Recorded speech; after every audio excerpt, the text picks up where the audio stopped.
Hello, I am Professor Kino, and welcome to my Office of Cinematic Antiquity. Today we will be talking about...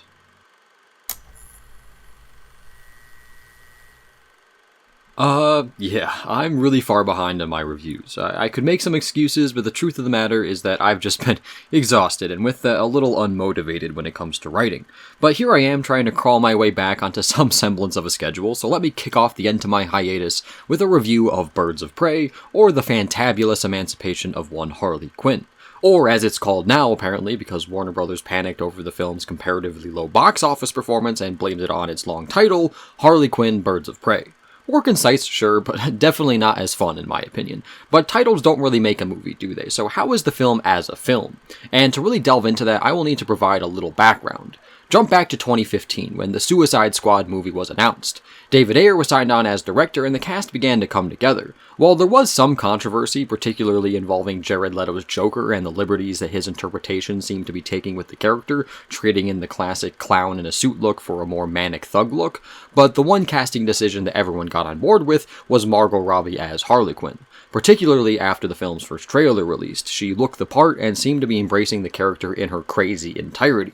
And when the film finally released in August 2016, despite low critical reception and mixed audience reception, the one thing that most everyone agreed upon was that, as we all expected, Margot Robbie's Harley Quinn was fantastic. And thankfully for her, despite the mixed to low reception of the film, Suicide Squad still raked in a sizable $750 million, making it inevitable that a sequel, in some shape or form, was on the horizon. And while of course a direct sequel was greenlit, which due to its nigh-complete change-up of production crew, director, writer, and large portions of the cast makes it seem kinda like a soft reboot of the whole franchise in an attempt to disassociate itself from the middling reviews of its predecessor, a separate Harley Quinn spin-off was also confirmed, with Margot Robbie leading the charge in its production.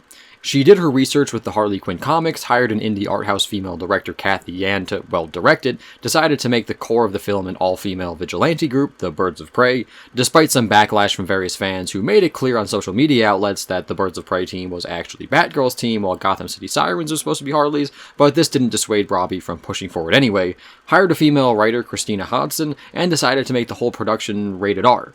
All in all, the Birds of Prey / Harley Quinn film was, through its production, shaping up to be the first R-rated, female-led, produced and created comic book superhero team-up movie. So, yeah, this film had a long and wild road to production and release, and purposefully situated itself to be a milestone with regard to representation in comic book movies. So, do I think its ambition paid off? Premise. After Harley was freed from prison by the Joker at the end of Suicide Squad, he promptly breaks up with her and abandons her. Being hurt, she makes a public display to the world that she no longer needs Mr. J and is prepared to live life on her own terms. Unfortunately for her, however, once it's made clear to the Gotham criminal underbelly that she is no longer under the protection of the universally feared Clown Prince of Crime, all of the people that Harley wronged over the years decide to exact their revenge on her. And on the top of this list is Roman Sionis, aka Black Mask. But after she makes a deal with him to spare her life, her quest for emancipation leads her to cross paths with a handful of other dames looking for a similar freedom, and together they decide to work as a team in order to reclaim their independence from a world that seems to want to take it from them at every turn.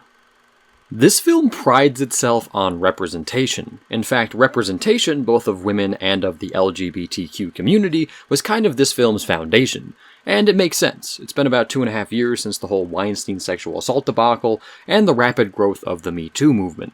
And if you consider that it takes the average film between 2 and 3 years to go from being greenlit to being released into theaters, Birds of Prey and the plethora of other big-budget female-centric / inclusive films coming out this year, look toward The Invisible Man, Mulan, Wonder Woman 1984, Black Widow, etc., it seems as though we are finally getting the Hollywood response to the Weinstein Me Too stuff. And this brings both positives and negatives. On the one hand, more inclusion is fantastic, seeing as how films often provide the only representation that some communities get in pop culture. On the other hand, if this inclusion is done poorly, it can set a bad precedent through either feeling too forced or too insensitive, both of which can either frustrate and anger naysayers of said represented communities, or perpetuate negative stereotypes. The TLDR of it all is that this transitionary phase of Hollywood doubling down on inclusion can be a bit of a double-edged sword. And unfortunately, while I think that there are many elements of Birds of Prey that do work, there are also some that could be seen as questionable, and that is a bit rough considering that this movie was made with inclusion in mind. Let me start with the good. Most of the performances are excellent. Margot Robbie, once again, kills it as the titular Harley Quinn. In fact, I'd say she even steps up her game as the character here. She is crazy, but also creative and intelligent. Now that her character is not beholden to the Joker, which is a big part of her character in Suicide Squad, Harley's unique and individual personality shines through, and seeing her interact with cops and goons and other villains/heroines really helps to build upon what we know of this iteration of Harley, but never in an overly expository way, minus the occasional voiceover, which, while it could be seen as lazy filmmaking, did fit the overall tone of the film, so I thought it worked. Robbie does an exquisite job at playing around with Harley's facial expressions and mannerisms and mischievous laugh to make the character into a multifaceted and fascinating one that I look forward to seeing even more of in the future. Similarly, Ewan McGregor's Roman Sionis/Black Mask is a sinister, albeit overly campy villain that I found electrifying. He was unhinged in such a way that even when he was being happy and giddy, McGregor's performance made the scene wonderfully uncomfortable, and for good reason, because he could turn on a dime and pull out some heinous act or say some horrific thing that really made him a character you can love to hate, even if sometimes these evil acts only seem to present him in a way so as to show how evil he is, as opposed to developing him much at all. And most of the rest of the cast was equally solid, though not as great as Robbie and McGregor. Jurnee Smollett-Bell makes for a good takes-no-shenanigans Black Canary, Mary Elizabeth Winstead adds some entertaining dark, dry, humorous Huntress, and Chris Messina is suitably weaselly as Black Mask's right-hand goon Victor Zsasz. The only actors that didn't really work for me were Rosie Perez's Renee Montoya and Ella J. Basco's Cassandra Cain. While Perez's Montoya had some fascinating elements to her character, I found her rather one-note and not wholly believable as a skilled cop/detective. And I found Basco's Cain to be extremely annoying and whiny and overly bratty. She just got on my nerves, and to make matters worse, she was one of the least convincing pickpockets I've seen in a film in a long while, and she was an integral part to the film. To be honest, her presence kind of dragged down the scenes she was in. Not enough to ruin the movie, but still. Back on track, continuing with the good though, the film had a pretty solid costume design, particularly for Harley. Trading in her tight shirt and booty shorts from Suicide Squad led to a more varied and fun set of costumes that all really added to her character. They are colorful and fun and fully Harley, and maintain themselves on the border between stylish and over-excessive. And I also must say that Roman Sionis' selection of suits were quite eye-catching, and just added to McGregor's performance's pizzazz.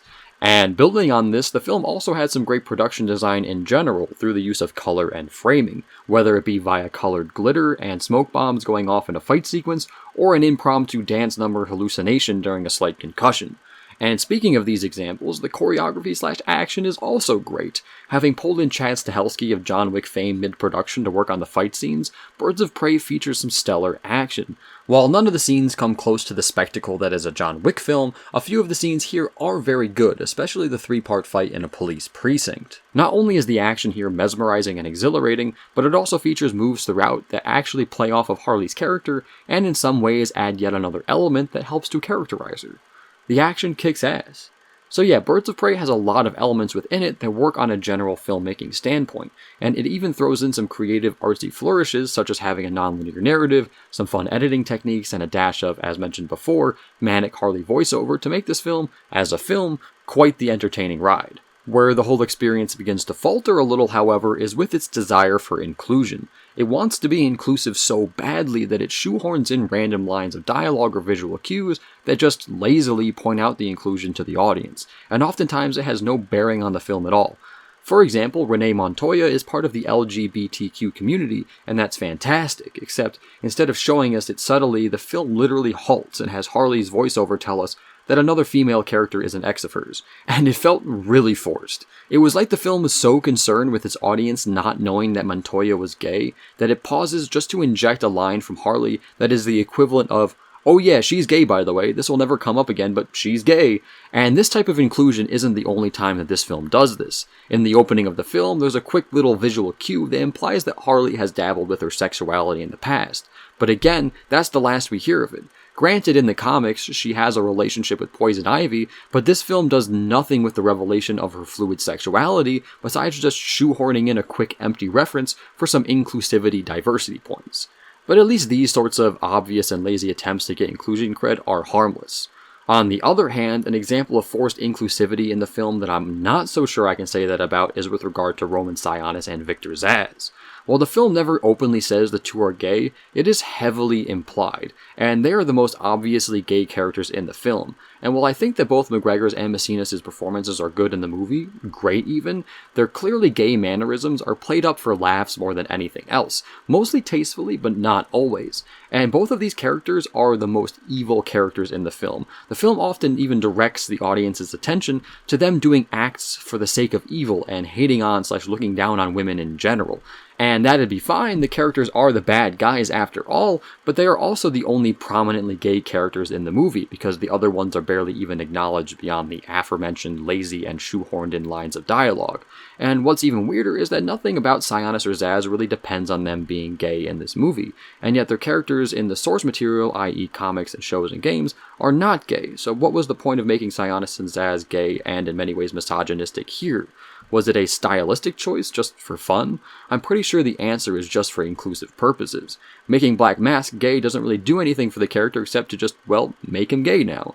And that would be completely fine, especially since McGregor plays it well, except that he is also the most heinous character in the film, and it just feels like a dangerous decision that lends itself to perpetuating or even creating a negative image of the LGBTQ community. But again, I'm torn, because I think that McGregor does a great job as him, and I also think that Black Mask is one of the best parts of the film. He is a great villain, but the decision to also make him overly campy and stereotypically gay in the film, while adding some fun moments and allowing McGregor to stretch his stellar acting chops, feels a tad careless and irresponsible. Especially because, once again, the filmmakers clearly wanted to make Birds of Prey groundbreakingly inclusive, and the sole reason for making Black Mask and Victor Zsasz gay here was just for inclusionary points. And the filmmakers went about showing this fact in a careless and questionable way by making the only clearly gay characters in the film heinous individuals. So yeah, Birds of Prey is a solid comic book film with some standout performances from most of its cast, some great action from the John Wick director himself, and plenty of fun little unique artsy filmmaking flourishes to spice it all up.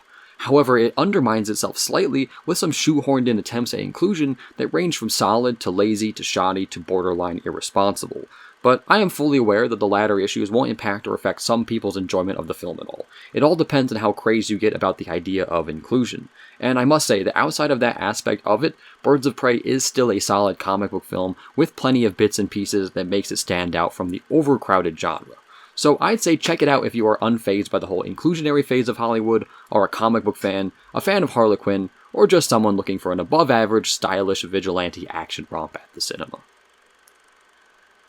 Thanks for watching, I hope you liked it. If you did, leave a like. If you want to add anything, feel free to leave a comment. If you want to see more, please subscribe. Until next time, I am Professor Kino, and I look forward to our future discussions.